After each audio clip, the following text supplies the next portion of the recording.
మొన్న మా ఫ్రెండ్ సడన్‌గా కాల్ చేసి, "అరే మామ నీతో మాట్లాడాలి" అన్నాడు. ఏమైందిరా అంటే, వాళ్ళ కంపెనీ హెచ్ఆర్ సడన్‌గా మీటింగ్ పెట్టి, "మీకు ఒక విషయం చెప్పాలి. ప్రాజెక్ట్స్ అయితే ఇక్కడి నుంచి లేవు. సో, క్లయింట్ కూడా ఎగ్జిట్ అయిపోతున్నాడు. సో, మీకు సాలరీ డిస్కషన్స్ ప్రకారం either 2 months notice period serve చేయండి. లేదు అంటే 2 మంత్స్ శాలరీ ఇప్పుడే తీసేసుకొని మీకు డైరెక్ట్గా ఎగ్జిట్ అయిపోండి. ఏదో ఒక ఆప్షన్ చూజ్ చేయండి" అని ఇచ్చాను. వాడికి సడన్గా పిలిచేయడానికి అర్థం కాలేదు. వాడు చేసిన మంచి పని ఏంటంటే, "మేడం నాకు ఒక 1 or 2 days టైం ఇవ్వండి, నేను చెప్తాను" అన్నాడు. And company said okay. తర్వాత నాకు కాల్ చేశాడు, "ఇలాగున్నదిరా పరిస్థితి" అంటే. సో ఇప్పుడు ఆప్షన్ 1 చూజ్ చేయాలా, 2 మంత్స్ నోటీస్ పీరియడ్ సర్వ్ చేసి అదే కంపెనీలో ఉండి, లేదు ఇమీడియట్గా నోటీస్ పీరియడ్ లేకుండా ఇమీడియట్గా ఎగ్జిట్ అయిపోయి మంచి లంసమ్ అమౌంట్ శాలరీ వస్తుంది, 2 మంత్స్ శాలరీస్. వాడికి శాలరీ 58,000-60,000 అంటే ఎట్ ఏ టైము 1,20,000 వాడికి వస్తుంది ఇమ్మీడియట్గా వితిన్ 1 or 2 daysలో. సో వాడికి నేను ఏం చెప్పాను అంటే, ఆప్షన్ 1 తీసుకుంటే బెటర్ అని నేను అన్నాను. ఎందుకు అంటే ఇమీడియట్గా ఎగ్జిట్ అయిపోతే వేరే కంపెనీకి ఇంటర్వ్యూస్కి వెళ్ళేటప్పుడు ఫస్ట్ వాళ్ళు ఏమనుకుంటారంటే, ఖచ్చితంగా మీరేదో రాంగ్ చేశారు, మిమ్మల్ని తీసేశారు అనే ప్రశ్న వస్తుంది. ఎందుకంటే మీరు ఆల్రెడీ ఆ జాబ్లో లేరు.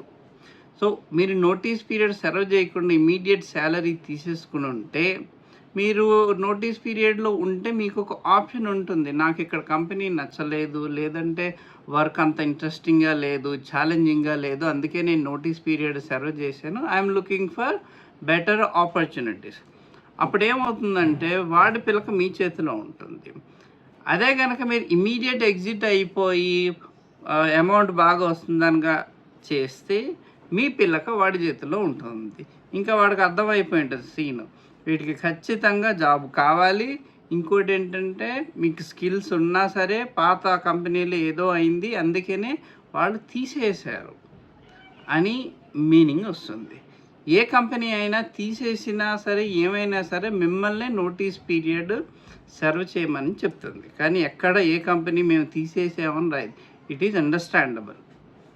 అందుకే బెటర్ ఇలాంటి సిచ్యువేషన్లోని, ఇప్పుడున్న కరెంట్ సిచ్యువేషన్స్లోని జాబ్లో ఉండి మీరు వేరే కంపెనీకి ఇంటర్వ్యూస్ అటెండ్ చేస్తే మీకు చాలా బెనిఫిట్ ఉంటుంది.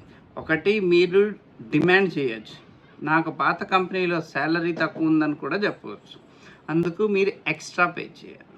సపోజ్ అలా కాదు, 2 మంత్స్ నోటీస్ పీరియడ్ మాకు కుదరదండి, మాకు ఇమీడియట్గా మీరు జాయిన్ అవ్వాలి, దానికి కూడా మీకు ఒక ఆప్షన్ ఏంటి అంటే, లేదు సార్ అక్కడ 2 మంత్స్ పీరియడ్ నేను సర్వ్ చేయాలి కాబట్టి చేశాను, కానీ మీరు కనుక ఇమీడియట్ జాయిన్ అవ్వమంటే మీరు నాకు జాయినింగ్ బోనస్ ప్రొవైడ్ చేయండి, సో దట్ నేను అక్కడ ఏదైతే లూజ్ అవుతానో ఇక్కడ నేను గెయిన్ అవుతాను.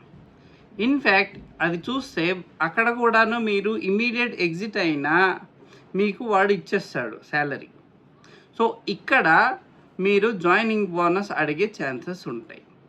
సో ఇట్ ఆల్ డిపెండ్స్ మీరు ఎలా మాట్లాడుకుంటారు అనేది. జాబ్లోంచి వాళ్ళు ఎగ్జిట్ అయిపోమన్నారు అంటే అదేదో మీరేదో తప్పు చేసినట్టు కాదు. ప్రతి కంపెనీలోని ఈ ప్రాబ్లం ఉంటుంది. ప్రాజెక్ట్స్ ఉన్నప్పుడు, క్లయింట్ ఉన్నప్పుడు ప్రామిస్ చేస్తాడు, వాడు కూడా ఒక ప్రాజెక్ట్ని ఒక ఎస్టిమేషన్తో తీసుకుంటాడు, తర్వాత అది వర్కౌట్ కాదు, అప్పుడు రిక్రూట్మెంట్ చేసుకున్న వాళ్ళు ఎగ్జిట్ అవ్వాల్సి వస్తుంది.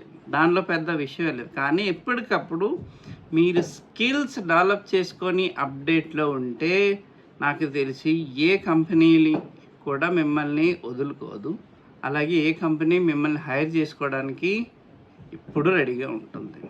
సో ఇది నా అనాలిసిస్, నా థాట్ ప్రాసెస్. ఈ 2 ఆప్షన్స్లో మీరైతే ఏది చూజ్ చేసుకుంటారు, మీకు ఏది బెనిఫిట్ అనిపిస్తుంది ఒకసారి మన కమెంట్ సెక్షన్లో వేస్తే మిగతా వాళ్ళకు కూడా హెల్ప్ అవుతుంది. అలాగే థ్యాంక్స్ ఫర్ వాచింగ్.